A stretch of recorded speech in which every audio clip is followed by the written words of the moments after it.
Vinde, Espírito Divino, e enchei com vossos dons os corações dos fiéis, e acendei neles o amor como um fogo abrasador. O Senhor esteja conosco, Ele está no meio de nós. Proclamação do Santo Evangelho de nosso Senhor Jesus Cristo, narrado por São Mateus. Glória a vós, Senhor. Naquele tempo, os 11 discípulos partiram para a Galileia, para o monte que Jesus lhes tinha indicado. Quando ouviram, adoraram-no. Alguns, porém, ainda duvidaram. Jesus, aproximando-se, falou-lhes, dizendo isso: Foi-me dado todo o poder no céu e na terra. E depois, ensinai todas as gentes, batizando-as em nome do Pai, do Filho e do Espírito Santo, ensinando-as a observar todas as coisas que vos mandei. Eu estarei convosco todos os dias, até ao fim do mundo. Palavra da salvação. Glória a vós, Senhor. Que o Santo Evangelho perdoe os nossos pecados e oriente a nossa vida.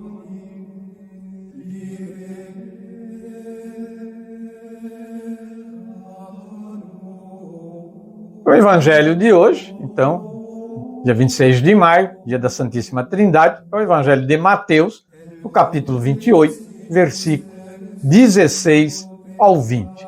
Para iniciarmos, então, a reflexão deste pequeno texto, né, do Evangelho, nós vamos ouvir um pouquinho o que diz a própria Palavra de Deus, a minha Bíblia, né, onde fala um trechinho aqui do versículo número 20, 18 e 20. A missão confiada aos apóstolos passou a seus sucessores, os bispos, os quais é dado todo o poder no céu e na terra. A missão de ensinar todas as gentes e de pregar o Evangelho a toda criatura, para que todos os homens alcancem a salvação por meio da fé, do batismo e da observância dos mandamentos. Na verdade, é o que Nosso Senhor pede, né, nesse texto de hoje. Ele coloca isso para os apóstolos, e isso é transmitido aos bispos, né, que são os sucessores dos apóstolos, né, sendo o Papa o bispo de Roma, sucessor do chefe dos apóstolos, né, São Pedro. Vamos ouvir então a reflexão do dia a dia com o Evangelho, né, da editora Paulus, a liturgia diária. Né? São as últimas palavras do Evangelho de Mateus. Verdade, ali ele termina o Evangelho. Né? É também a última coisa que Jesus faz antes de voltar ao Pai. A cena ocorre numa montanha, lugar da manifestação de Deus. Basta a gente buscar lá no Antigo Testamento, a gente vai ver as manifestações de Deus, né, até para Moisés, né, elas são numa montanha, né, o Monte Sinai. Jesus se apresenta aos discípulos, né, e muitos o identificam de tal modo que se prostram diante dele. Entretanto, como de costume, alguns duvidam, né, até hoje, né, até hoje.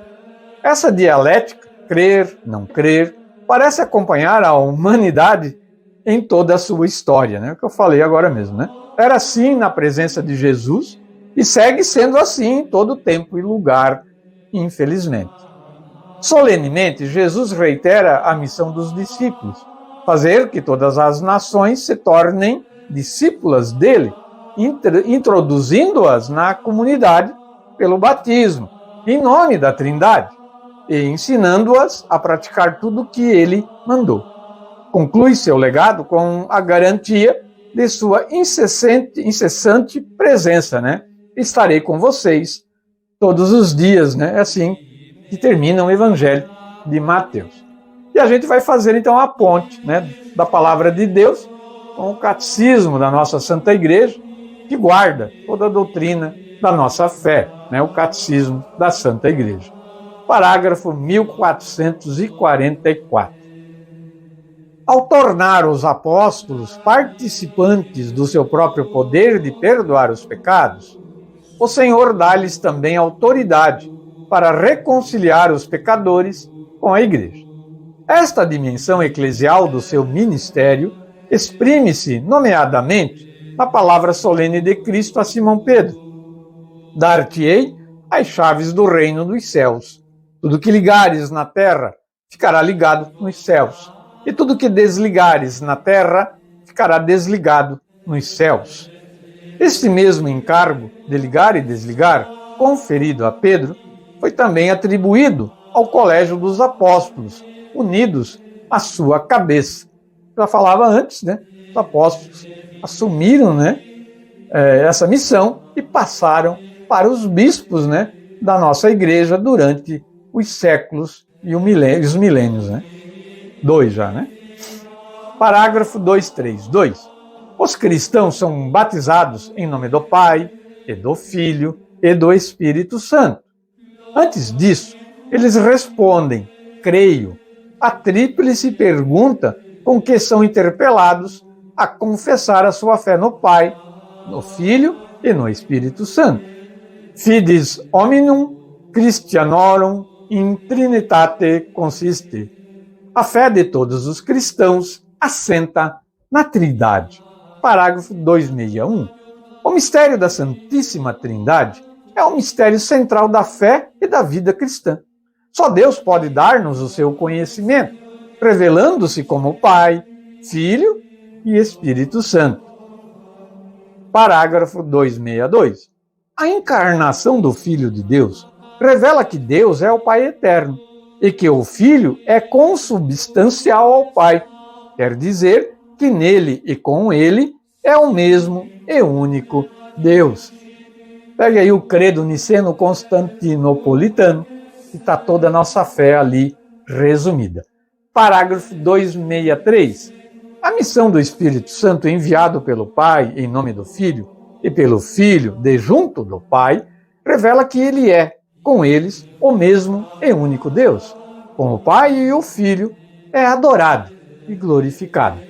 Parágrafo 264. O Espírito Santo procede do Pai enquanto fonte primeira e pelo dom eterno do Pai ao Filho. Procede do Pai e do Filho em comunhão. Parágrafo 265. Pela graça do batismo, em nome do Pai e do Filho e do Espírito Santo, somos chamados a participar na vida da Trindade bem-aventurada, para já na obscuridade da fé e depois da morte, na luz eterna. Parágrafo 266.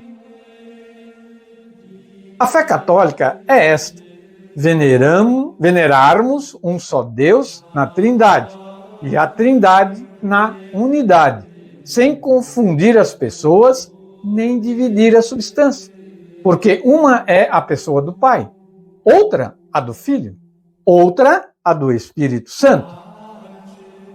Mas do Pai e do Filho e do Espírito Santo é só uma divindade, igual à glória e coeterna à majestade.